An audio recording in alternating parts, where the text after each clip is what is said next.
نحمده ونصلي ونسلم على رسوله الكريم اما بعد فاعوذ بالله من الشیطان الرجیم بسم اللہ الرحمن الرحیم۔ ابھی چند دن پہلے کی بات ہے، کچھ مدرسین کے درمیان ایک موضوع پر گفتگو کرنے کا موقع ملا۔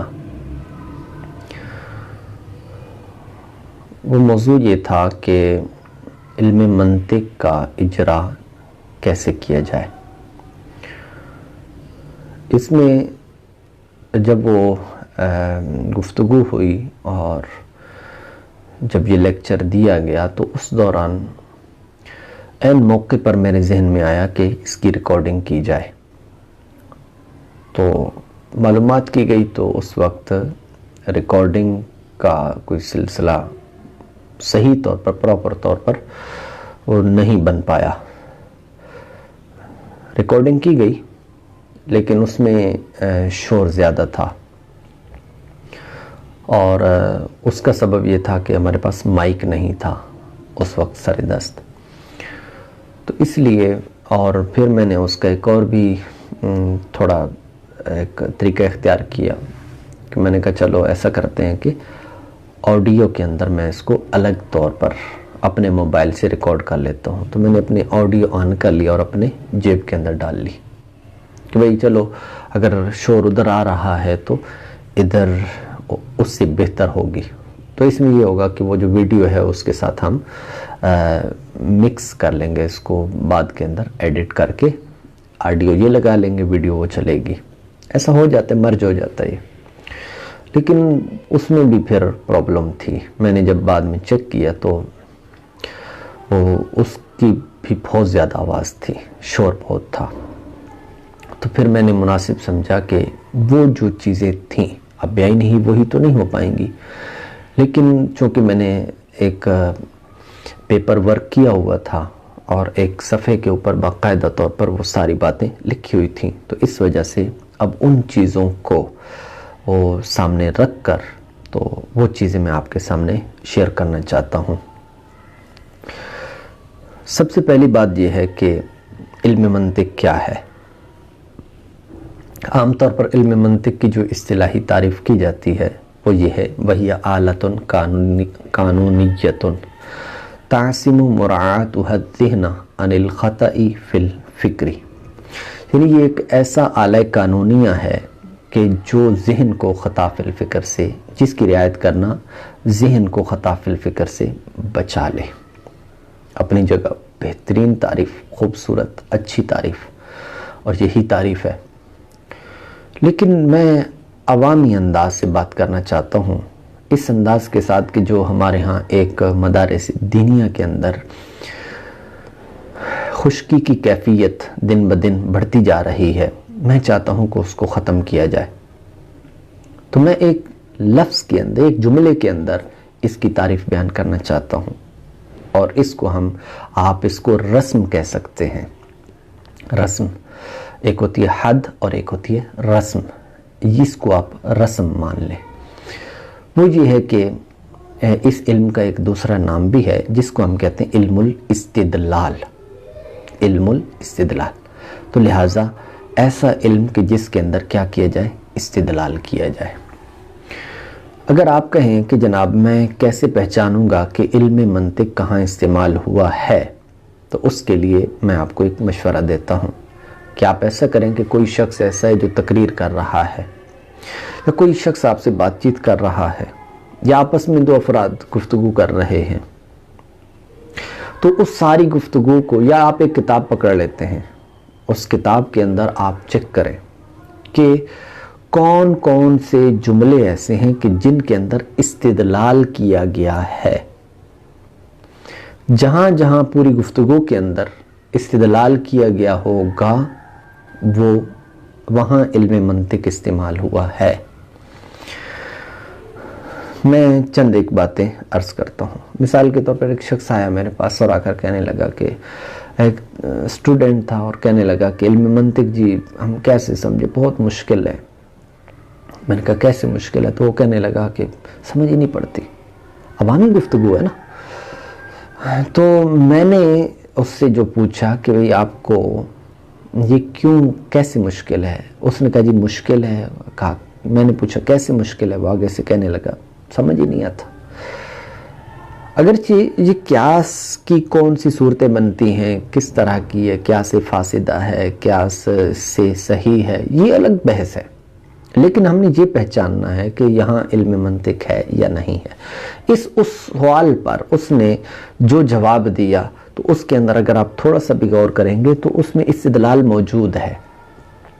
وہ کیسے کہ میں نے جب اس نے کہا جی یہ مشکل ہے، میں نے کہا کیسے؟ تو وہ کہنے لگا سمجھ میں نہیں آتا. تو یہ استدلال ہے نا، مشکل ہونے پر اس نے استدلال کیا ہے.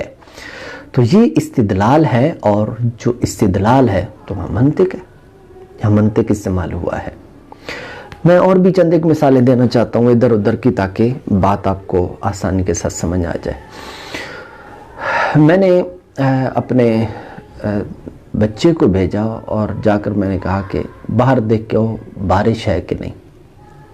وہ گیا، جا کر اب اس نے فرش کو دیکھا، دیکھ کر واپس آ گیا اور مجھے کہنے لگا کہ بارش ہے. میں نے پوچھا کیسے بھئی بارش؟ تو وہ کہنے لگا کہ فرش گیلا تھا، اس کا مطلب ہے بارش ہے. استدلال ہے، فرش گیلا تھا. کس پر استدلال ہے؟ اس بات پر کہ بارش ہوئی ہے. میں نے کسی سے پوچھا کہ جناب کل آپ بازار جائیں گے؟ تو وہ کہنے لگا نہیں وہ جی کل اتوار ہے، چھٹی ہے. میں نے کہا چھٹی ہے؟ کیسے چھٹی ہے؟ تو اس پر اس نے کہا کہ اس لیے کہ کل اتوار ہے، سنڈے ہے. استدلال کیا اپنے دعویٰ کس پر؟ چھٹی ہونے پر اس نے استدلال کیا ہے کہ کل اتوار ہے اور اتوار کو چھٹی ہوتی ہے. اسی طرح میں نے ایک طالب علم سے پوچھا، میں نے کہا کہ سنائیں آج جو ہمارے استاد صاحب ہیں انہوں نے جو آپ کو سبق سمجھایا تو سمجھ آ گیا ہے، استاد کیسے ہیں؟ تو وہ کہنے لگا جی بہت اچھے استاد ہیں. میں نے کہا بھئی کیسے؟ وہ کہنے اس لیے کہ سبق سمجھ میں آ گیا ہے، انہوں نے جو سمجھایا وہ سمجھ میں آ گیا. استدلال ہے، استدلال اس استاد کے اچھے ہونے پر یہ اس نے استدلال کیا ہے، تو یہ علم منطق ہے. اسی طرح میں کمرے کے اندر تھا، اے سی میں بیٹھا ہوا تھا اور باہر یہ پتہ نہیں تھا کہ بادل ہیں یا نہیں ہیں. تو میں نے کسی کو بھیجا، میں نے کہا جا کر دیکھ کے آؤ کہ سناؤ موسم کی کیا کیفیت ہے، بادل ہیں نہیں ہیں. وہ گیا اور جا کر اس نے باہر دیکھا اور دیکھتے ہی اس واپس آ گیا. اس نے آسمان کی طرف نہیں دیکھا اور کہنے لگا کہ وہ جی باہر جو ہے وہ دھوپ نکلی ہوئی ہے، بادل نہیں ہے، بادل نہیں ہے. اس نے کہا جی بادل نہیں ہے. میں نے کہا کیوں؟ کہا اس لیے کہ دھوپ نکلی ہوئی ہے. یہ میں نے کہا نا کہ ایک قطع نظر اس بات کے کہ یہ کیسے صحیح ہے کیسے غلط ہے، اس سے ہمارا کوئی تعلق نہیں، لیکن یہ استدلال ہے، اور استدلال ہے تو پھر علم منطق ہے. اور پھر جہاں استدلال ہوگا وہاں دو صورتیں تو لازمی بنیں گی کم از کم. وہ یہ ہے کہ یا تو قیاس صحیح ہوگا، قیاس فاسد ہوگا. تو جب قیاس صحیح ہے، قیاس صحیح ہے یا قیاس فاسد ہے، تو یہی پہچاننے کے لیے ہم قوانین کو استعمال کرتے ہیں. اور یہی کچھ بیان کیا گیا ہے کہاں پہ؟ تعریف کے اندر. یہ آلۃ قانونیۃ کہ یہ ایک آلہ ہے اور قانونی کیا ہے، اس میں قانون بیان ہوگا. قانون میں کیا ہوتا ہے کہ ایک اصول بیان کیا جاتا ہے، ایک قاعدہ بیان کیا جاتا ہے، پھر اس ایک قاعدے کے ذریعے سے مختلف جزئیات کا حکم معلوم کیا جاتا ہے. تو اس طرح یہ کالہ قانونیہ ہوا. اور کیا کرتا ہے؟ مراعاتھا، اس کی جو مراعات ہے، اس کے قواعد کی، اس آلے کی کیا کریں گے؟ جب ہم اس کا خیال رکھیں گے، اس کا ان کے قواعد کا اعتبار کریں گے تو پھر کیا ہوگا؟ تعصیمو، پھر بچا لے گا. کیا؟ اس کی رعایت کرنا. مراعاتھا، اس کا رعایت کرنا، اس کے کا رعایت کرنا بچائے گا. کیا؟ ذہن، الذہن، ذہن کو، ان الخطأ فی الفکری، خطا فی الفکر سے، فکر کے اندر سوچ کے اندر، نظر و فکر کے اندر جو ہماری غلطی واقع ہونی تھی یا ہو رہی ہے، تو یہ جب ہم علم استعمال کریں گے تو یہ علم کا استعمال کرنا ہمیں غلطی سے بچا لے گا۔ یہ ہے علم منطق۔ اچھا مجھے ایک بات بتائیے، یہیں سے ایک بات کیا یہ واضح نہیں ہو جاتی کہ علم منطق کا منطق یہ درس نظامی کے ساتھ خاص نہیں ہے؟ بالکل ہو جاتی ہے، کیونکہ استدلال بچہ بھی کر رہا ہے۔ میں نے اپنے بیٹے سے پوچھا، میں نے کہا بیٹے آج آپ اسکول کیوں نہیں گئے؟ میں نے کہا بابا آج چھٹی ہے۔ میں نے کہا کیوں؟ اس لیے کہ آج سنڈے ہے۔ یہ میرے ساتھ 5 سال کا بیٹا ہے، ابھی تو وہ 7 سال کا ہو گیا ہے، لیکن وہ 5 سال کا تھا جب میں نے اس سے یہ سوال کیا، اور میں نے اسی نیت سے کیا تھا۔ میں نے کہا کہ آج اسکول آپ کیوں نہیں گئے؟ انہوں نے کہا جی آج چھٹی ہے۔ وجہ؟ میں نے کہا بھائی اگر چھٹی ہے تو کیسے بھائی؟ وہ کہنے لگے اس لیے کہ آج اتوار ہے۔ اور پھر میں نے مزید بھی تھوڑی سی وضاحت کر لی، وہ کیا؟ میں نے یہ بھی پوچھ لیا، میں نے کہا تو اتوار ہوا تو کیا ہوا؟ تو انہوں نے کہا کہ یار اتوار کو چھٹی ہوتی ہے۔ یہ علم منطق پورا استعمال ہوا ہے۔ تو بچہ جس کو علم منطق کا نام بھی نہیں آتا، وہ بچہ جو اس وقت پیپ میں پڑھتا تھا، تو آپ اندازہ لگائیے کہ بچہ بھی استدلال کر رہا ہے، اور یہاں استدلال صحیح ہے۔ اچھا اسی طرح یہ بتائیے کہ ایک جاہل ہے، بالکل جٹ ہے، اور کیا وہ بھی استدلال نہیں کرتا؟ استدلال وہ بھی کر رہا ہوتا، اور کوئی صحیح استدلال کر رہے ہوتے ہیں۔ تو پتہ چلا کہ اس سے عمر کا تعلق نہیں ہے، بچہ بھی استدلال کر سکتا ہے جس میں تھوڑی سی بھی سمجھ جائے، اس میں بوڑھا بھی کر سکتا ہے، اس کے اندر جوان بھی کر سکتا ہے، اس میں مرد بھی کرتا ہے استدلال، عورت بھی استدلال کرتی ہے، اور اسی طرح ایک عالم بھی استدلال کرتا ہے، ایک جاہل بھی استدلال کرتا ہے، ایک اسکول کا طالب علم بھی استدلال کرتا ہے، ایک کالج یونیورسٹی اور اسکول کا کوئی استاد، کوئی ٹیچر، کوئی پروفیسر، وہ بھی استدلال کرتا ہے۔ کائنات کا کوئی بھی فرد ہے وہ استدلال سے خالی نہیں ہے، وہ استدلال کرتا ہے، مجبور ہے، استدلال کرنا پڑے گا۔ تو پھر جب استدلال کرنا پڑے گا تو پھر اس استدلال کو صحیح کرنا، اس کو خطا سے بچانا، یہ ہماری ذمہ داری ہے، تاکہ ہم زندگی کے اندر جو بھی استدلال کریں، جو بھی ہم نتائج اخذ کریں، تو وہ نتائج کا اخذ کرنا ہمارے لیے وہ بہتر ہو، ہماری زندگی کے لیے، ہمارے معاملات کے لیے۔ اچھا تو یہاں تو ایک بات میں نے ابھی یہ عرض کی ہے کہ اس کا یہ اختصاص، اس منطق کا اختصاص یہ درس نظامی کے ساتھ نہیں ہے۔ اور یہاں پر ایک اور بات بھی پتہ چلتی ہے، وہ کون سی؟ وہ یہ ہے کہ جس طرح یہ درس نظامی کے ساتھ خاص نہیں ہے، اسی طرح یہ کسی عمر کے بچوں کے ساتھ، بوڑھوں کے ساتھ، یا طالب علم کے ساتھ، یا دیگر افراد کے ساتھ بھی خاص نہیں ہے۔ کوئی بھی فرد ہو، علم منطق کی اس کو حاجت ہے، نہ یہ درس نظامی کے ساتھ خاص ہے، اور نہ ہی یہ کسی عمر کے افراد کے ساتھ خاص ہے۔ تو اسی سے میں یہ نتیجہ اخذ کر سکتا ہوں کہ درس نظامی کے ساتھ خاص نہیں ہے، ٹھیک ہے، درس نظامی کے ساتھ بھی خاص نہیں ہے۔ اگر کوئی اسکول کا اسٹوڈنٹ ہے، اگر وہ بھی یہ علم حاصل کرنا چاہتا ہے تو کر سکتا ہے، اگرچہ عربی کے اندر نہیں کرے گا، اس کو نہیں آتی عربی، تو کوئی بات نہیں، اردو میں حاصل کر لے، تو کر سکتا ہے۔ لیکن اب بات وہیں آ جائے گی کہ جناب یہ سب کچھ میں کرنا چاہتا ہوں، استدلال بھی کرتا ہوں، میں اس کی اہمیت بھی مانتا ہوں، لیکن آئے کیسے؟ ہم تو جب بھی کتاب اٹھاتے ہیں تو یہ بڑا خشک مضمون لگتا ہے۔ جی ہاں، یہ خشک مضمون اس لیے لگتا ہے کہ اس کا اجرا نہیں ہے۔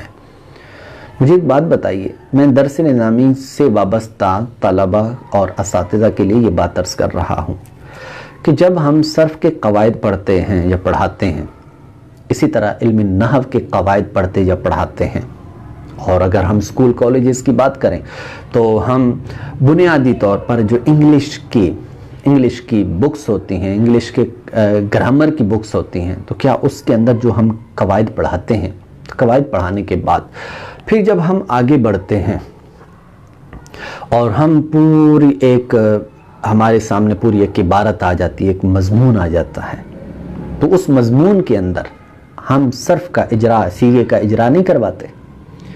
ہم کیا یہ نہیں بتاتے کہ جناب یہ اسم ہے، یہ فعل ہے، یہ حرف ہے؟ یہ نہیں بتاتے. اس میں اسم ہے تو کون سا اسم ہے، پھر اس کی آگے پوری ڈیٹیل. فعل ہے تو کون سا فعل ہے، آگے اس کی ڈیٹیل، اس کی اقسام. کیا نہیں بتاتے؟ اسی طرح 6 اقسام کے اندر وہ کیا ہے، وہ ثلاثی مجرد ہے، ثلاثی مزید فی ہے، رباعی مجرد ہے، رباعی مزید فی ہے، خماسی مجرد ہے، خماسی مزید کیا ہے، کیا نہیں بتاتے. اور اگر فعل ہے تو ہم خماسی کی طرف جاتے بھی نہیں ہیں. تو اس کے اندر یہ ہم طالب علم کو بتا رہے ہوتے ہیں اور اس عبارت کے اندر اس کا اجرا کروا رہے ہوتے ہیں. آگے تھوڑے سے بڑھتے ہیں. ہم 7 اقسام کیا نہیں بتاتے کہ یہ جناب صحیح ہے، محموز ہے، مضاعف ہے، مثال ہے، اجوف ہے، لفیف ہے. کیا یہ چیزیں نہیں بتاتے؟ بتا رہے ہوتے ہیں. محموز ہے، بتا رہے ہوتے ہیں. جو قواعد آپ نے پڑھائے یا طالب علم نے پڑھے، اسی کو ہم کتاب کے اندر، مضمون کے اندر، ہم سیغوں کے اندر اس کا اجرا کر رہے ہوتے ہیں. ہم طالب علم سے پوچھ رہے ہوتے ہیں، طالب علم ہمیں بتا رہا ہوتا ہے، اس کو تو پتہ چل جاتا ہے. جیسے ہی وہ دوسرے سال میں جاتا ہے تو اس کو تو یہ پہچان ہو جاتی ہے. اسی طرح آپ نحو کی بات کرتے ہیں تو نحو کے اندر جو قواعد آپ نے بنیادی جو بھی کتاب آپ کے مدارس میں پڑھائی جاتی ہے، خلاصۃ النحو ہمارے مدارس میں پڑھائی جاتی ہے. اس کے علاوہ کئی مدارس کے اندر مختلف نحو میر کہیں پڑھائی جاتی ہے تو کہیں دیگر کتابیں پڑھائی جاتی ہیں. جو بھی کتاب پڑھائی جاتی ہے اس سے تعلق نہیں، فن پڑھایا جاتا ہے نا، کتاب کوئی بھی ہو. تو فن جب پڑھایا جاتا ہے تو اس فن کے اندر آپ کیا آگے جا کر دوسرے سال کے اندر، تیسرے سال کے اندر کیا وہاں پر عبارتوں پر اس کا اجرا نہیں کروا رہے ہوتے؟ کیا وہاں پر کلمے کے آخر کے احوال نہیں بتائے جاتے؟ کیا وہاں مورب ہونا، مبنی ہونا نہیں بتایا جاتا؟ کیا ان کی آپس میں ترکیب نہیں بتائی جاتی؟ کیا ایسا نہیں ہوتا کہ 4تھے سال، 5ویں سال، 6ٹھے سال، آخری سالوں کے اندر پہنچ کر اس کی عبارت بہترین ہو جاتی ہے؟ کیا ایسا نہیں ہوتا؟ ہو جاتا ہے. اور آپ کو اس پہ خوشکی محسوس نہیں ہوتی. وجہ یہی ہے کہ آپ اس کا اجرا جانتے ہیں، آپ کو اس کا استعمال جانتے ہیں.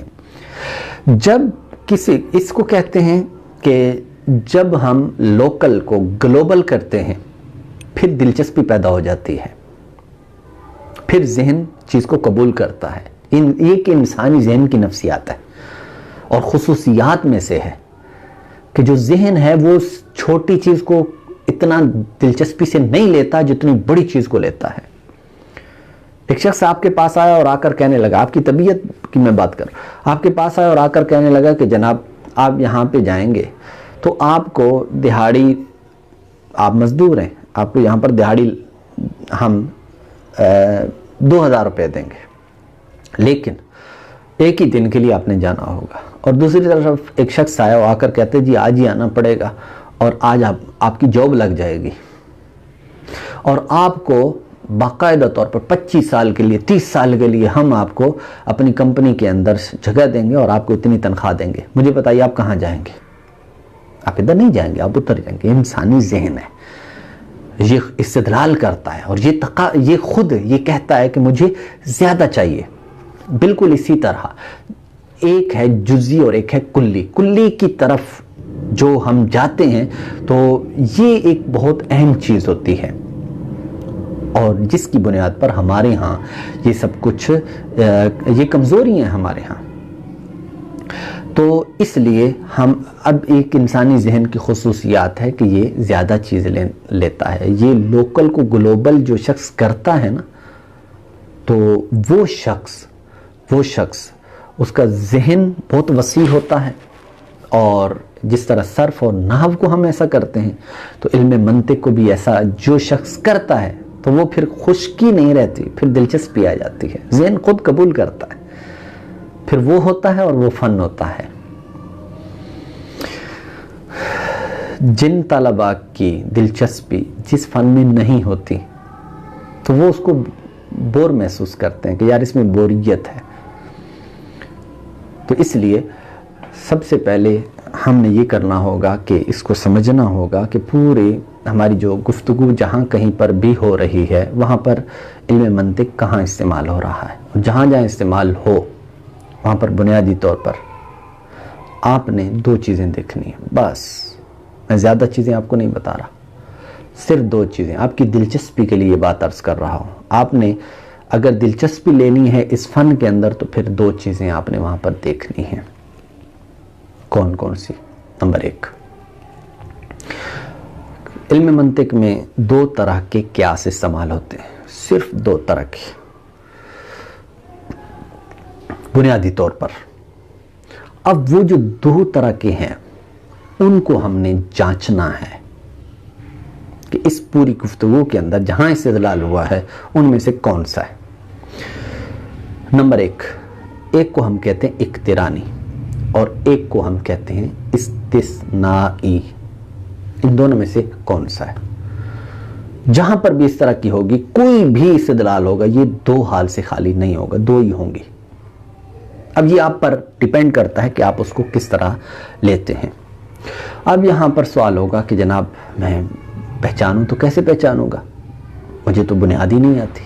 تو اس کے لیے آپ کو ایک چھوٹا سا مشورہ دیتا ہوں کہ صرف اور صرف آپ ایک سبق، جو بھی کتاب آپ کے پاس ہے، آپ صرف ان کی پہچان تھوڑی سی آپ لے لیں، سبق کی 2 مثالیں یاد کر لیں بس. آپ کہتے ہیں نہیں میرے پاس وقت نہیں، کوئی بات نہیں، میں آپ کو بتا دیتا ہوں. بس صرف 2 مثالیں آپ نے ذہن میں رکھنی ہیں. اس کے بعد آپ کتاب خود اٹھائیں گے، آپ کی دلچسپی پیدا ہوگی. اچھا، اب سب سے پہلے تو ہم ایک مثال لیتے ہیں اور بڑی سادہ سی، اور میں اکثر یہ مثال اس لیے دیتا ہوں کیونکہ ایک مثال اگر ذہن میں رہے تو پھر کل کو جب ہمارے سامنے اس طرح کی چیزیں آتی ہیں تو وہاں پر ہم نے جانچنا ہوتا ہے کہ یہاں پر ان 2 میں سے کون سا ہے. تو 2 مثالیں اگر ذہن میں رہ جائیں گی تو پھر اس سے آپ کو آگے بڑھنے میں آسانی ہوگی. سب سے پہلی مثال، وہ مثال ہے کہ جناب آج چھٹی ہے. یہ ایک دعویٰ ہے. استدلال، دلیل 2 جملوں پر، 2 قضیوں پر مشتمل ہوتی ہے. یہ جملے میں تسامحاً کہہ رہا ہوں اور اصطلاحاً بھی استعمال کیے جا سکتے ہیں. جو علامہ زمخشری ہیں، جار اللہ زمخشری، انہوں نے اس کو جملہ بھی درست کہا ہے. لیکن ہمارے ہاں جو علم منطق کی کتابیں ہیں اس حوالے سے جملہ عموم پر دلالت کرتا ہے، یعنی اس میں انشاء بھی آ جاتی ہے اور اس میں خبر بھی آ جاتی ہے. تو اس لیے بہرحال میں تسامحاً جملہ کہہ رہا ہوں، عوام کے لیے بھی یہ عرض کر رہا ہوں. قضیہ یا جملہ، ایک آپ نے دعویٰ کیا، دعوے پر آپ نے کیا کیا؟ دلیل دینی ہے. اور دلیل ہم کتابوں کے اندر پڑھتے تو وہاں لکھا ہوتا ہے جی دلیل 2 قضیوں سے مرکب ہوتی ہے. یہاں پر بھی ہم پریشان ہو جاتے ہیں کہ یار یہ 2 قضیوں سے مرکب، یہ کہاں سے یار ہم لیں گے، کس طرح ہم لیں گے، اور خود ہم بنانے کے چکر میں ہوتے ہیں. یہ بھی غلطی ہے کہ ہمیں خود بنانے کے چکر میں ہوتا ہے، حالانکہ خود نہیں بنائی جاتی. یہ آپ خود بخود بنا جاتے ہیں، لاشعوری طور پر، انجانے طور پر آپ خود بنا جاتے ہیں، بنا لیتے ہیں، لیکن آپ کو پتہ بھی نہیں ہوتا. میں اس کی ابھی آپ کو مثال دیتا ہوں. تو میں نے کیا کہا جی، پہلا جملہ کیا ہے، پہلا استدلال جو ہے وہ ہے کہ دعویٰ ہے کہ آج چھٹی ہے، اور اس پر آپ نے استدلال کیا کیونکہ آج اتوار ہے، بس یہ اس کے اندر کیا کیا چیزیں آئی ہیں. اس میں ایک دعویٰ ہے، دلیل ہے، اور دلیل 2 قضیوں پر مشتمل ہے. ان میں سے ایک کو صغرا کہتے ہیں، ایک کو کبرا کہتے ہیں. اور اگر آپ کتاب کو اٹھائیں گے تو اس کے اندر اور بھی باتیں ملیں گی. مثلا صغرا اور کبرا جہاں پر ہوتا ہے، جہاں اس کو ہم قیاس اقترانی کہتے ہیں. اور اقترانی ہے تو پھر اقترانی کے اندر اور بھی کئی چیزیں ہوتی ہیں. مثلا کون سی، وہ اس میں اشکال اربع بھی ہوتی ہیں. تو آپ کہیں، اور اشکال اربع میں سے شکل اول جس کو بدیہی الانتاج کہا جاتا ہے، اس کے لیے تو شرائط بھی ہوتی ہیں. کون کون سی شرائط ہوتی ہیں؟ شرط یہ ہوتی ہے کہ شکل اول پر لانا ہوتا ہے، تو صغرا کے اندر جو ایک حد اوسط ہوتا ہے، ایک اصغر ہوتا ہے، ایک اکبر ہوتا ہے، تو اتنی ساری چیزیں.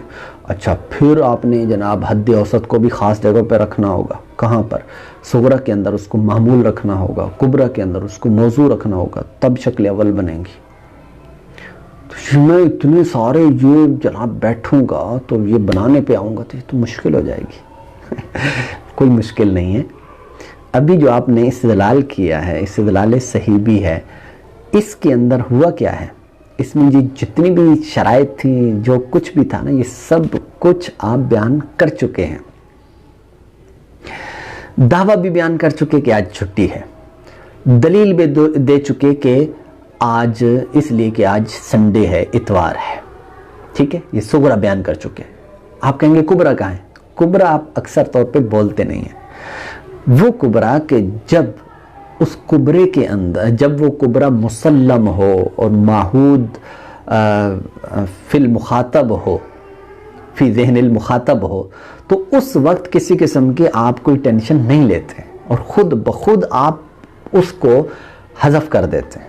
مثلا آپ صرف اتنی بولے نا کہ آج چھٹی ہے کیونکہ آج اتوار ہے، اتنی بولے نا، اور اسی کے اندر کبرا بھی موجود ہے. وہ کیا؟ اگر میں آپ سے یہی سوال کروں، جس طرح میں نے مثال دی کہ میں نے اپنے بیٹے سے پوچھا بھائی آج اتوار ہے تو کیا ہوا، تو آگے سے آپ کیا کہنے لگے؟ ہر اتوار کو چھٹی ہوتی ہے. یہ کبرا ہے، اور اس میں وہ شرائط بھی پائی گئی. کون؟ ایجاب صغرا بھی ہے، کلیت کبرا بھی ہے. آپ نے کوئی نہیں سوچا اس پہ، کوئی شکل اول نہیں بنے. اچھا اب اس میں دیکھو، اصغر کیا ہے، اکبر کیا ہے، حد اوسط کیا ہے، خود بخود بنی ہے.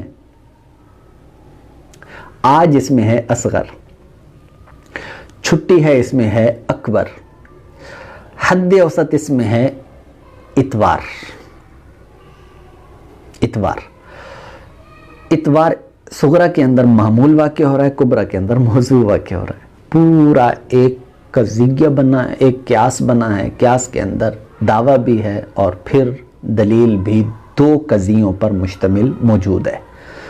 شکل اول بھی ہے، اور اس وجہ سے اس کو بدیہی الانتاج کہتے ہیں کہ اس کا نتیجہ بالکل آنکھیں بند کر کے ہوتا ہے. اس میں آپ کو خود ٹینشن نہیں لینی ہوتی کہ جناب میں نے یہاں حد اوسط کو رکھنا ہے. یہاں یہ چیز نہیں ہوتی، خود بخود بن جاتا ہے.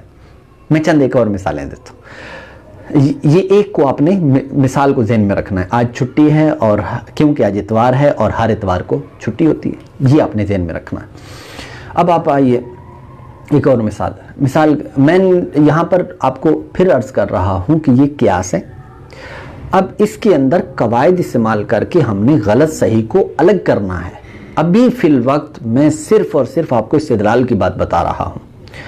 اب جناب میں کہتا ہوں کہ آج بارش ہے، بارش ہوئی ہے. میں نے کسی کو بھیجا یا خود جا کر دیکھا. تو میں نے استدلال کیسے کیا؟ میں گیا، جا کر میں نے فرش کو دیکھا، دیکھنے کے واپس آ گیا. میں نے آ کر کہا کہ اس لیے کہ فرش گیلا ہے. کیا یہ کبرا خود بخود موجود نہیں ہے کہ جب بھی فرش گیلا ہوگا یا ہوتا ہے تو بارش ہوئی ہوتی ہے؟ کیا ایسا نہیں ہے؟ ایسے ہی ہے. کیا آپ ایسا نہیں کرتے؟ ایسا ہی آپ کرتے ہیں. تو یہاں پر بھی کیا ہوا؟ یہی قیاس اقترانی استعمال ہوا.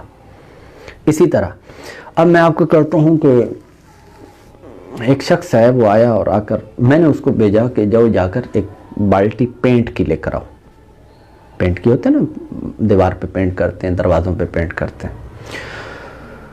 تو وہ ایک ہلکی سی کمپنی تھی، اس کا لے کے آ گیا. میں نے کہا کہ یہ پینٹ خراب ہے، یہ فلاں کمپنی کا ہے، یہ خراب ہے. تو میں نے یہ کہا تو وہ کہنا کہ کیسے خراب ہے حضور، ابھی تو آپ نے کھولی ہی نہیں ہے بالٹی. تو میں نے کہا اس لیے کہ یہ فلاں کمپنی کا ہے، اور جب بھی فلاں کمپنی کا پینٹ ہو تو وہ کیا ہوتا ہے؟ خراب ہوتا ہے، یہ غیر معیاری ہوتا ہے. میرا دعویٰ تھا کہ یہ غیر معیاری ہے. تو اس نے کہا کیسے؟ تو میں نے کہا کہ جناب اس لیے کہ یہ فلاں کمپنی کا، اور وہ جو کمپنی ہے وہ کیا ہوتی ہے، جب بھی وہ کمپنی ہو تو وہ کیا ہوتی ہے، اس کا پینٹ ہو تو وہ غیر معیاری ہوتا ہے، لہٰذا یہ پینٹ غیر معیاری ہے۔ بالکل واضح طور پر یہاں پر وہی قیاس اقترانی بنا ہے، ٹھیک ہے۔ تو اس لیے قیاس اقترانی اب جگہ جگہ استعمال کرتے ہیں۔ میں نے کہا یہ کتاب بہت مشکل ہے، دعویٰ ہے۔ ان کا کیوں، کیسے؟ انہوں نے کہا اس لیے کہ یہ منطق کی کتاب ہے، اور جب بھی کتاب جو کتاب بھی منطق کی ہوتی ہے وہ کیا ہوتی ہے؟ مشکل ہوتی ہے، قیاس ہے، ٹھیک۔ اسی طرح اب ہم آگے بڑھتے ہیں۔ ہاں اس پہ بات ہو سکتی ہے کہ جو آپ نے معلومات لی ہیں، جیسے صغریٰ اور کبریٰ لیا ہے، اس پر گفتگو ہو سکتی ہے۔ صغریٰ مسلم ہے یا نہیں ہے، کبریٰ مسلم ہے یا نہیں ہے، کیونکہ دونوں اگر مسلم ہیں تو پھر نتیجہ صحیح نکلے گا، اگر دونوں میں سے کوئی ایک بھی غیر مسلم ہے تو پھر نتیجہ صحیح نہیں نکلے گا، ٹھیک ہے۔ یہاں پر ضمناً میں نے آپ کو وہ طریقہ بھی بتا دیا کہ کس طریقے سے ہم علم منطق کے اندر استدلال کے فساد کو معلوم کرتے ہیں، یا پھر صحیح نتیجہ لانے کے لیے کیا کرنا پڑتا ہے۔ ضمناً ایک بات بتائیے، اس کے بعد اب ہے دوسرا قیاس۔ دوسرا قیاس کیا ہے؟ اس کو ہم کہتے ہیں قیاس استثنائی۔ استثنائی اس لیے کہتے ہیں کہ اس میں حرف استثناء آتا ہے۔ استثناء کا مطلب یہ ہوتا ہے کہ کچھ چیزیں بیان کی جاتی ہیں، اس کے بعد پھر ان میں سے بعض کو الگ ان کا حکم بیان کیا جاتا ہے، ان کو الگ کیا جاتا ہے۔ جیسے میں کہتا ہوں کہ بھئی سارے افراد ادھر مسجد میں محفل میں آئے ہیں، بس وہ فلاں صاحب نہیں آئے، تو یہ جو میں کہہ رہا ہوں نا فلاں صاحب نہیں، اس کو ہم مستثنیٰ کہتے ہیں۔ اور لیکن، مگر، عربی میں اللہ، لیکن وغیرہ اس طرح کے جو الفاظ ہوتے ہیں یہ استثناء پر دلالت کرتے ہیں۔ تو جو بھی قیاس استثنائی ہوتا ہے اس کے اندر اس طرح کے مفہوم موجود ہوتے ہیں، ٹھیک ہے۔ جہاں میں نے پہلے قیاس اقترانی کے اندر یہ بات عرض کی تھی کہ وہاں پر بھی کبریٰ اکثر طور پر کیا ہوتا ہے؟ محذوف ہوتا ہے، لفظوں میں موجود نہیں ہوتا۔ اسی طرح یہاں پر بھی ایسا ہوتا ہے۔ یہاں پر بھی کئی چیزیں ایسی ہیں کہ جو اس میں مقدم ہوتا ہے ایک، اور ایک کو تالی کہتے ہیں۔ مقدم تالی مل کر ایک الگ استثناء سے پہلے یہ ہوتے ہیں، اور استثناء کے بعد پھر ہم ان دونوں میں سے کسی ایک کا استثناء کرتے ہیں اور پھر اس کا ہم نتیجہ نکالتے ہیں، ٹھیک ہے۔ اب جیسے میں ایک مثال لیتا ہوں، میں نے کہا کہ آج بارش ہوگی، آج بارش ہوگی، یا آج بارش ہے، ٹھیک ہے۔ آپ گئے اور جا کر آپ نے فرش کو دیکھا تو فرش گیلا نہیں تھا۔ آپ میرے پاس آئے اور آ کر کہنے لگے لیکن فرش تو، میں نے کہا آج ابھی بارش ہے، بارش ہو رہی ہے۔ آپ گئے، جا کر آپ نے فرش کو دیکھا، دیکھ کر میرے پاس واپس پلٹے اور آ کر کہنے لگے لیکن فرش تو گیلا ہے۔ لیکن بھی آپ نہیں بولتے، فرش تو گیلا ہے۔ یہ پورا قیاس استثنائی ہے۔ کیسے؟ آپ یہ کہہ رہے ہیں کہ اگر آپ کی بات صحیح ہوتی تو فرش گیلا ہوتا، لیکن اب آپ نے جو بیان کیا وہ ہے استثناء، لیکن فرش تو گیلا نہیں ہے۔ اس کا نتیجہ کیا نکلے گا؟ بارش بھی نہیں ہو رہی۔ کیا آپ استعمال نہیں کرتے؟ میں نے کہا ابھی لائٹ نہیں ہے، آپ نے بلب کی طرف دیکھا، دیکھتے ہی کہا آپ نے کہا لیکن بلب تو جل رہا ہے۔ یہ استثناء آپ نے بیان کیا، مقدم تالی خود بخود اس کے اندر موجود ہے، آپ نے ذکر نہیں کیا، موجود ہے، آپ نے استثناء بیان کیا، نتیجہ خود بخود نکل آیا، آپ بیان بھی کر چکے، لفظوں میں آپ نے ذکر نہیں کیا لیکن آپ بیان کر چکے، یعنی آپ سامنے والے کے دعوے کو نہیں مان رہے۔ اس میں میں ایک پہچان آپ کو عرض کرتا ہوں۔ اکثر طور پر قیاس استثنائی کا استعمال رد میں ہوتا ہے، اس کے علاوہ بھی ہوتا ہے، میں اس کی نفی نہیں کر، بہت زیادہ ہوتا ہے، لیکن اکثر طور پر کس میں ہوتا ہے؟ رد میں ہوتا ہے۔ رد میں، جہاں آپ کسی کا رد کر رہے ہوتے ہیں۔ ایک شخص ہے، اس نے کہا کہ لفظ خطا یہ لفظ صریح ہے، لفظ سری ہے. ٹھیک, تو میں نے کہا کہ اگر یہ لفظ سری ہوتا تو اس میں احتمال نہ ہوتا, لیکن احتمال ہے, لہذا یہ لفظ سری نہیں ہے. کیا میں نے استدلال ہوا نہیں؟ اب یہ الگ بات ہے کہ وہ کہے گا مقدم تعلیق جو ہے اس کو آپ ثابت کرو. ٹھیک ہے, یہ ثابت کرنا ایک الگ چیز ہے. وہ مجھے کہہ سکتا ہے یہ خود نظری ہے, نظری پر دلیل چاہیے, یہ ایک الگ بحث ہے, علم مناظرہ میں چلا جاتا. تو یہ ایک الگ بحث ہے, لیکن اس قیاس وہی بنا ہے استثنائی کا. اب وہ ایک الگ بات ہے, میں اس پر یوں بیان کروں کہ جناب لفظ خطا ہے تو لفظ خطا محتمل ہے, اس کے اندر احتمال ہے کہ یہ کہ اجتہاد خطائے معصیت ہو یا خطائے اجتہادی ہو, یہ ایک الگ بات ہے. ٹھیک ہے, تو لیکن میں نے قیاس کون سا کیا؟ میں نے کہا کہ اگر یہ لفظ کیا ہوتا, سری ہوتا, تو اس میں احتمال نہ ہوتا, لیکن احتمال ہے, لہذا یہ لفظ سری نہیں ہے. اور اگر کوئی کہتا ہے کہ چونکہ اس کا یہ مطلب ہے, اگر اس کا یہ مطلب ہے, مثال کے طور پر ایک بندہ کہتا ہے, وہ کہتا ہے کہ جناب یہ جو لفظ خطا ہے, یہ لفظ خطا یہ چونکہ مطلق بولا گیا ہے, اور المطلق یجری علی اطلاق ہی. ٹھیک ہے, مطلق بولا گیا ہے تو اس کا اطلاق مراد ہوگا, اور اطلاق جو ہوتا ہے عام طور پر, تو وہ مطلق جب اس کو بولا جائے تو اس سے مراد وہ کیا ہوتی ہے, اس سے مراد خطائے معصیت ہوتی ہے. کیونکہ یہ جو ہے اپنا خطائے اجتہادی, تو یہ جو ہے مطلق نہیں ہے, یہ مقید ہے. اور آپ جانتے ہیں کہ جب لفظ مطلق بولا جائے اس سے جو مراد ہو, جو عوام میں, جو عام لغت کے اندر جو مفہوم متبادر ہوتا ہے وہی مراد ہوتا ہے. جیسے لفظ جہاد ہے, جہاز ہے, جہاز, لفظ جہاز ہے, تو عام طور پر اس جہاز سے مراد کیا ہے؟ ہوائی جہاز. بحری جہاز کے لیے آپ کو قید لگانی پڑے گی. یہ علم المعانی کی بحثیں. خیر, تو خطائے معصیت مراد ہے, مطلق بولا تو خطائے معصیت.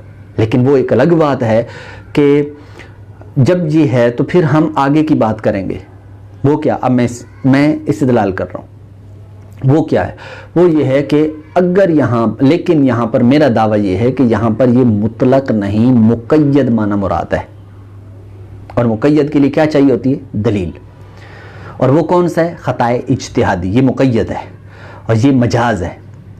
تو جب یہ اس مقید کی طرف گئے تو دلیل چاہیے ہوتی ہے. تو اگلا بندہ کہتے ہیں دلیل کیا ہے؟ میں نے کہا کہ یہ یہاں پر خطائے اجتہادی مراد ہے, اور اگر یہ نہ ہوتی اور خطائے معصیت ہوتی, اگر اس سے مراد خطائے معصیت ہوتی تو اس پر دلیل نہ ہوتی, اس کی مقید ہونے پر دلیل نہ ہوتی. لیکن اس کی مقید ہونے پر دلیل ہے, تو لہٰذا یہ خطائے معصیت نہیں ہے. اب وہ الگ بات ہے کہ ہم سے پوچھو کہ وہاں کون سی دلیل ہے, تو ہم کہیں گے دلیل واضح طور پر ہے کہ مومن کا حال اس کی دلیل ہوتی ہے. جیسے علم بلاغت کے اندر یہ باتیں بیان کی گئی ہیں کہ انبت الربیع البقلہ, کہ اگر یہ کافر بولے, دہریہ بولے, تو پھر اس کے حال کو دیکھتے ہوئے وہی معنی لیا جائے گا, وہاں پر حقیقت مراد ہوگی. اور جب اسی کو ہم لیں گے کس کی طرف؟ دوسرے کی طرف, یعنی دوسرے معنی, کوئی مومن بولے, اب اس کا حال تقاضا کرتا ہے کہ وہ اس ربی یعنی موسم بہار کے مؤثر ہونے کا قائل نہیں ہے, مؤثر حقیقی ہونے کا قائل نہیں ہے, تو لہٰذا وہاں پر مجاز عقلی ہوگا. حال مومن یہ دلیل ہے. تو اسی طرح اگر کسی شخص نے ایسا کہا تو اس پر بھی دلیل یہی ہوگی کہ وہ حال مومن چونکہ یہ کہہ رہا ہے تو لفظ خطا استعمال کر رہا ہے, تو حال مومن ہی اس پر دلیل ہے کہ یہاں خطائے معصیت نہیں, خطائے اجتہادی ہے. پھر آپ اسی قیاس کو آپ اور اس کا اجرا کریں. اور وہ اجرا کیسے؟ وہ یہ ہے کہ یہاں پر سیاق اور سباق وہ بھی دلالت کرتا ہے. تو اب یہاں پر ہم یہ کہیں گے کہ جناب اگر یہ مقید مراد نہ ہوتا تو یعنی خطائے اجتہادی اگر مراد نہ ہوتی تو کلام سیاق و سباق اس پر دلیل نہ ہوتا، لیکن دلیل ہے لہذا یہ والا مراد نہیں ہے۔ کیسے استثنائی ہے؟ ٹھیک، تو سیاق کلام بھی اس بات کا تقاضا کرتا ہے۔ تو اس طرح کی بہت ساری آپ مثالیں لے سکتے ہیں۔ اب یہ بھی مثال لے سکتے ہیں، مثال کے طور پر آپ کہتے ہیں کہ جناب یہ کتاب اعلیٰ حضرت رحمۃ اللہ علیہ کی ہے، کتاب کا نام ہے طب نبوی۔ ایک شخص ہے، اس نے کہا یہ طب نبوی یہ اعلیٰ حضرت کی کتاب ہے۔ انہوں نے فوراً جناب کتاب اٹھا کر اس نے اوپر نام دیکھا تو مصنف کا نام کچھ اور لکھا ہوا تھا۔ تو جیسے وہ کتاب کا نام کوئی اور لکھا ہوا تھا، مصنف کا نام کچھ اور لکھا ہوا تھا، تو وہ کہتے ہیں لیکن مصنف کا نام تو اس پہ تو کچھ اور لکھا ہوا ہے اس پہ تو کچھ اور لکھا ہوا ہے، اس پہ تو فلاں لکھا ہوا ہے۔ ٹھیک ہے، یہ کیسے استثنائی ہے؟ کیسے؟ اس لیے کہ آپ اس کو کہنا چاہ رہے ہیں کہ اگر یہ اعلیٰ حضرت کی کتاب ہوتی تو اس کتاب پر فلاں مصنف کا نام نہ ہوتا، لیکن اس کتاب پر فلاں مصنف کا نام ہے۔ نتیجہ کیا نکلا؟ لیکن یہ اعلیٰ حضرت کی کتاب، لہٰذا یہ اعلیٰ حضرت کی کتاب نہیں ہے۔ ٹھیک ہے، تو اس طرح کی اب ایک کتاب ہے بڑی مشہور ہے، شمع شبستان رضا۔ ٹھیک، اس کتاب کے بارے میں عوام میں مشہور ہے اور بعض نا علم لوگوں کے میں بھی یہ بات، لا علم لوگوں میں بھی یہ بات پائی جاتی ہے کہ اعلیٰ حضرت کی کتاب ہے۔ تو اس کے بارے میں وہ ایک ہم کیا سے استثنائی کرتے ہیں، وہ کیا؟ میں کہتا ہوں اگر یہ اعلیٰ حضرت کی کتاب ہوتی تو اعلیٰ حضرت کی تعلیمات کے خلاف اس میں نہ لکھا ہوتا، لیکن اس میں اعلیٰ حضرت کی تعلیمات کے خلاف لکھا ہوا ہے، یا اعلیٰ حضرت کی فتاوی رضویہ تعلیمات کے مطابق، لیکن اس میں اعلیٰ حضرت کی تعلیمات کے مطابق نہیں لکھا ہوا، لہٰذا یہ اعلیٰ حضرت کی کتاب نہیں ہے۔ ٹھیک ہے، تو یہ کیسی استثنائی ہے؟ اور جگہ جگہ پر آپ اس سوال کرتے ہیں، آپ کہتے ہیں اگر بارش ہوتی تو فرش گیلا ہوتا، لیکن فرش گیلا نہیں ہے لہٰذا بارش نہیں ہے۔ ٹھیک ہے، بہت ساری آپ مثالیں اس طرح لیتے رہتے ہیں، اور یہ آپ اس میں کوئی وہ نہیں کرتے، محنت نہیں کرتے، کوئی مشقت نہیں کرتے، کوئی اس میں یہ نہیں کہتے کہ جناب یہ مقدم کو رکھو، یہ تالی کو رکھو، یہ شرطیہ بناؤ، پھر استثناء کے لیے حرف استثناء لو، پھر جناب استثناء کرو نقیض تالی کا، نتیجہ مقدم ہے نقیض مقدم۔ تو یہ ساری چیزیں آپ کچھ بھی نہیں کرتے، یہ خود بخود آ جاتی ہیں۔ ٹھیک ہے، تو اس لیے ویڈیو بہت لمبی ہو جائے گی، تو اس لیے یہ چند باتیں تھیں، اس سے اور بھی باتیں میں نے وہاں پر بیان کی تھیں، لیکن میں سمجھتا ہوں کہ یہ جس شخص کو اگر علم منطق میں دلچسپی حاصل کرنی ہے تو یہ چند باتیں صرف آپ اجرا کرنا شروع کر دیں ان دو قیاسوں کا، کیونکہ جہاں قیاس ہے وہاں یہ دو قیاس ضرور ہوں گے، تو بس یہی وجہ حسر بھی یہی تقاضا کرتی ہے۔ تو یہ کیجئے اور پھر مجھے کمنٹ کے اندر بتائیے کہ آپ ایسا کر رہے ہیں، اور اگر کوئی بھی آپ کو اشکال ہے آپ کمنٹ کے اندر باقاعدہ اشکال آپ بیان کر سکتے ہیں۔ کوئی چیز آپ کو سمجھ میں نہیں آتی، آپ ایک نمبر نوٹ کر لیں 0313762168 علم منطق کے حوالے سے جو بھی آپ کی کسی قسم کی کوئی الجھن ہے تو آپ اس کو بیان کر سکتے ہیں، کوئی مسئلہ نہیں ہے۔ ٹھیک، اجازت، السلام علیکم ورحمۃ اللہ وبرکاتہ۔